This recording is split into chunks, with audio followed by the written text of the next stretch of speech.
ఎంత కోపం వచ్చినా తండ్రిని నోటికొచ్చినట్టు తిట్టకూడదు. ఏం కలియుగం ఇప్పుడు, ఈ కలియుగంలో తెలియక తల్లిదండ్రులు నోటికొచ్చినట్టు బండబూతులు తిట్టేస్తున్నారు. మహాపాపం తెలుసా అది. అది పితృప్రపూజనం. నేను చెప్పిన ఈ పద్యం కంఠస్థం చేయించండి పిల్లల చేత. తల్లిదండ్రుల్ని పరమాత్మ కంటే ఎక్కువగా పూజించాలి. కోపం వచ్చినా సరే అణుచుకో. కుపుత్రో జాయేత క్వచిదపి కుమాత నభవతి. కొడుకులు దుర్మార్గులై ఉండొచ్చు, కానీ కుమాత నభవతి, చెడ్డ తల్లి ఉండదు అని ఎప్పుడో మహానుభావుడు శంకరాచార్యులు వారు చెప్పారు. కాబట్టి ఇలాంటివి దృష్టిలో పెట్టుకోవాలి. తల్లిదండ్రుల్ని భక్తితో పూజించాలి. సద్గోష్ఠీ ప్రియత్వం. మీరు చేస్తున్నది ఇప్పుడు సత్సాంగత్యం. భక్తితో శ్రద్ధగా కూర్చున్నారు, కబుర్లు మానేశారు, పక్కన గందరగోళం చేస్తున్న కోతుల్ని కూడా పట్టించుకోకుండా పురాణం మీద తప్ప ఇంకెక్కడికి దృష్టి వెళ్ళడంలా అంత గొప్పవాళ్ళు. ఇలా సద్గోష్ఠీ ప్రియత్వం ఉంటే మీరంతా దేవలోకం నుంచి వచ్చిన పుణ్యాత్ములు కాబట్టి ఇక్కడ కూర్చున్నారు. లేని వాళ్ళంతా ఎక్కడికో వెళ్ళి బయట బజార్లో మినపట్టు తిందామా లేక ఇడ్లీ సాంబార్ తిందామా అంటూ కూర్చుంటారు. సినిమాలు షికార్లకు పోతారు. అసలు శ్రీశైలం ఎందుకు వస్తారు వాళ్ళు? వాళ్ళు వెళ్ళే చోట్లు వేరే ఉంటాయి అన్నమాట. ఇలా సద్గోష్ఠీ ప్రియత్వం ఉందంటే వీళ్ళు స్వర్గం నుంచి వచ్చిన వాళ్ళే. సుస్థిర సత్యోక్తి. ఎప్పుడు సత్యం తప్ప అసత్యం పలకూడదు. మనం చిన్ని చిన్ని వాటికి అబద్ధాలు ఎందుకంటే అంటాం. ఫోన్ చేసామంటే ఫోన్ చేయలేదు, అప్పటిదాకా ఒక అరగంట మాట్లాడి, అలాంటి అబద్ధాలు ఆడకూడదు. అసత్యం ఆడని వాడే, సత్యం మీద ప్రియం కలిగిన వాడే స్వర్గం నుంచి భూమికి వచ్చినవాడు. సమస్త భూతదయ. ప్రాణుల్ని ప్రేమించి తీరాలి, ప్రతి ప్రాణిని ప్రేమించాలి. అలా ప్రేమించిన వాడు స్వర్గం నుంచి వచ్చాడనమాట. మైత్రి, స్నేహం తప్ప శత్రుత్వం తెచ్చుకోకూడదు. ఏ స్కూల్కి వెళ్ళినా ఆ స్కూల్లో వాడు మనకు మిత్రులు అవ్వాలి. అందరితో యుద్ధం వస్తుందంటే మనలో తెలియకుండానే పాపం ఉంది. పూర్వజన్మ పాపం వల్ల పుట్టినటువంటి వాళ్ళకి మాత్రమే శత్రుత్వం ఎక్కువైపోతుంది. కాబట్టి సమస్త భూతదయ, మైత్రి, సాధు సాంగత్యమున్, సాధువులతో స్నేహం కలిగి ఉండాలి. అలా ఉన్నారంటే స్వర్గం నుంచి వచ్చిన వాళ్ళే. పరలోకాభ్యుదయ క్రియారతి. ఈ లోకం కంటే పై లోకాలు గొప్పవి. ఎంత పిచ్చ పెరుగులు కొంతమంది. చచ్చాడండి విముక్తి అయిపోయింది అనుకుంటారు. అంటున్నాడంటే వీడు స్వర్గం నుంచి పుట్టలేదు, నరకం నుంచి పుట్టాడని అర్థం. ఇక్కడితో అమ్మయ్య పీడ వదిలిపోయింది అనుకోద్దు మీరు. ఇక్కడ నువ్వు చచ్చావంటే అక్కడి నుంచి మొదలవుతాయి. పుణ్యం చేసావా స్వర్గం వంటి లోకాలు కడతావు. నీ కంటికి కనబడకపోతే కంటికి కనబడనవన్నీ లేవని అనుకుంటున్నావా? ఇవాళ వాడు చచ్చిపోయాడు, అమ్మాయి ఆత్మహత్య చేసుకున్నాడు, పీడ వదిలిపోయింది, లేక వాడు చచ్చిపోయాడు, వాడు పని అయిపోయింది అని అనుకోవద్దు. వాడు చచ్చాక వాడు చేసిన పాపాల వల్ల భయంకర నరకాలు అనుభవిస్తాడు. లేదా పుణ్యం చేశాడు. ఇప్పుడు పద్మాకర్ గారు చెబుతున్న ఈ 5 రోజుల పురాణం విన్నారనుకోండి, ఇక గ్యారంటీగా మీరు నరకలోకానికి వెళ్ళరు. గ్యారంటీగా స్వర్గమో లేక కైలాసం వంటి లోకాలు కడతారు.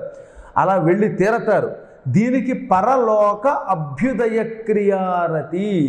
పరలోకమునకు వెళ్ళాలనే కోరికతో మంచి పనులు చెయ్యడం, పరలోకం మీద ఆసక్తితో ఉత్తమ గతులు పొందాలనే కోరికతో ఉన్న వాళ్ళంతా స్వర్గం నుంచి పుట్టిన పుణ్యాత్ములు. కాబట్టి ఇక మీద ఎప్పుడు పిచ్చి మాటలు, మాకేం కనబడుతుందండి, కనబడదుగా అంటుంది ఒక ఆవిడ. కనబడకపోతే కనబడనివి ఎన్నో ఉన్నాయి, అవన్నీ లేవని అంటామా? గాలి కనబడుతుందా? ఆత్మలు కనబడుతున్నాయా? ఈశ్వరుడు నీ కంటికి కనబడతాడా? ఇలాగా కనపడ్డు. అంత మాత్రం చేత కాదంటున్నావా? విత్తనంలో మర్రి చెట్టు కనబడుతుందా? పెరిగాక కనబడుతుంది. అడవుల్లో పాములు ఉన్నాయి, ఒప్పుకుంటున్నావా లేదా? క్రూర జంతువులు ఉన్నాయి, ఒప్పుకుంటున్నావా లేవా? సముద్రంలో అడుగులు ఎన్నో ఉన్నాయి, అవన్నీ కనబడతాయా? అన్నీ ఎందుకు కనబడతాయి? అసలు నీ చర్మం కిందన మాంసమే నీకు కనబడదు. కనబడిందంటే నువ్వు చస్తావు. కాబట్టి కనబడడం లేదనుకోవద్దు. అది ఒట్టి నాస్తికవాదం అంటారు దాన్ని. కాబట్టి ఇక మీదట అలా ఎప్పుడు అనుకోవద్దు. శరీరమును అందుకే ఆత్మహత్యతో విడిచిపెట్టద్దని చెప్పారు గరుడ పురాణంలో. చచ్చి ఆత్మహత్య చేసుకున్నటువంటి వాళ్ళు నరకానికి పోతారు. చీటికి వాడి కోపం వచ్చి నేను చచ్చిపోతున్నానా, నేను స్కూల్కి వెళ్ళన్నానా అని అనద్దు. నేను 10th క్లాస్ ఫెయిల్ అయిపోయాను కాబట్టి చచ్చిపోతాను అనద్దు. చచ్చిపోతే ఇంకా నష్టం, మళ్ళీ పుట్టి ఇంకో కష్టం పొందుతావు, ఇంతకంటే వెనక్కి దిగజారిపోతావు. కాబట్టి తొందరపడి పొరపాటును కూడా ఆత్మహత్య చేసుకోరాదు. భక్తితో పురాణాలు వినండి, భగవంతుడు సేవ చెయ్యండి, ఉత్తమ లోకాలకు వెళ్ళాలనే కోరికతో ఉండండి, దానం చెయ్యండి, ధర్మం చెయ్యండి. ఇవన్నీ మనకి పరలోక అభ్యుదయాన్ని ఇస్తాయి. అలా పొందాలనే కోరిక ఉన్న వాళ్ళందరూ కూడా స్వర్గం నుంచి పుట్టిన వాళ్ళే. శృతి ప్రామాణ్య సందర్శనంబు. వేదం మీద ఆసక్తితో వేదములలో ఉన్న మంత్రములను నమ్మి వాటిని విని వాటి ప్రకారం నడుచుకుంటే వాడు కూడా పరమ పుణ్యాత్ముడు అనమాట. వీళ్ళంతా స్వర్గమును విడిచిపెట్టి భూలోకంలో పుట్టిన మనుష్యులంతా వీళ్ళు. ఒక్క మాట గుర్తుపెట్టుకోండి. గరుడ పురాణంలో 1వ అధ్యాయంలో 113వ శ్లోకంలో చెప్పిన గొప్ప మాట చెబుతాను. వరం హి నరకే వాసః. వరం హి నరకే వాసః నతు దుశ్చరితే గృహే. పరమాత్మ, నేను నరకానికి వెళ్ళినా పర్వాలా, కానీ దుర్మార్గుల ఇళ్లలో దరిద్రపు బుద్ధులతో పుట్టకూడదట. ఎంత గొప్పగా చెప్పాడు. నరకం నయ్యం. దేనికంటే తల్లిదండ్రులు తిట్టేవాళ్ళు ఇళ్లలో పుట్టడం, తల్లిదండ్రులు తిట్టేవాళ్ళుగా పుట్టడం, పురాణముల మీద ద్వేషంతో పుట్టడం, గుడికి వెళ్ళననేవాడి ఇంట్లో పుట్టడం. ఓ దరిద్రపు ఛానల్, నాస్తికపు ఛానల్ ఉంది. రంగురాళ్ళు ధరించడం అంధవిశ్వాసం, జ్యోతిషం మూఢ విశ్వాసం, ఇలా చెప్పే దరిద్రపు వ్యక్తుల కింద మనం పుట్టకూడదు. చిచ్చి, ఆ దరిద్రపు జన్మ ఎత్తకూడదట. దుర్మార్గులుగా, నాస్తికవాదులుగా, వ్యభిచారులుగా, క్రూరులుగా, నీచులుగా, ఆచార వ్యవహారములు లేనటువంటి వాళ్ళగా పుట్టడం, వాళ్ళ ఇళ్లలో పుట్టడం కంటే నరకం నయ్యం అని చెప్పారు. గరుడ పురాణం 1వ అధ్యాయం 113వ శ్లోకం ఇది, గుర్తుపెట్టుకోండి. కాబట్టి ఇప్పుడు మనం దుశ్చరితులుగా పుట్టకూడదు. అనగా భక్తితో స్నానం చేయటం, ఆలయానికి వెళ్ళటం. ఇప్పుడు మీరు చేస్తున్నదంతా అంతే. మీరు స్నానం చేస్తున్నారు, విభూతి ధరిస్తున్నారు, ఆలయాలకు వస్తున్నారు. మీరు తల్లిదండ్రులు పొరపాటు కూడా ఇక్కడ ఉన్న వాళ్ళందరూ తల్లిదండ్రుల్ని భక్తితో పూజించే పరమ పుణ్యాత్ములు కాబట్టి ఇక్కడికి వచ్చారు అని నేను అనుకుంటున్నానులేండి నా లోపల. మరి ఇక శ్రద్ధాశక్తులతో ఉండడం, నాస్తికవాదం చేయకుండా ఉండడం, ఇవన్నీ ఉత్తమ లక్షణాలు.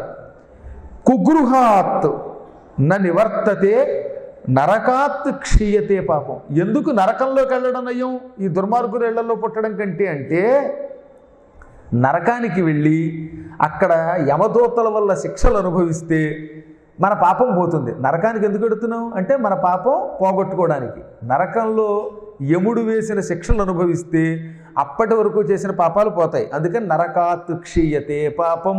నరకానికి వెళ్ళడం వల్ల పాపం పోతుంది. కానీ అదే ఈ నీచులు ఇళ్లలో పుట్టామనుకోండి, అప్పుడేమవుతుంది? కుగృహాత్ ననివర్తతే.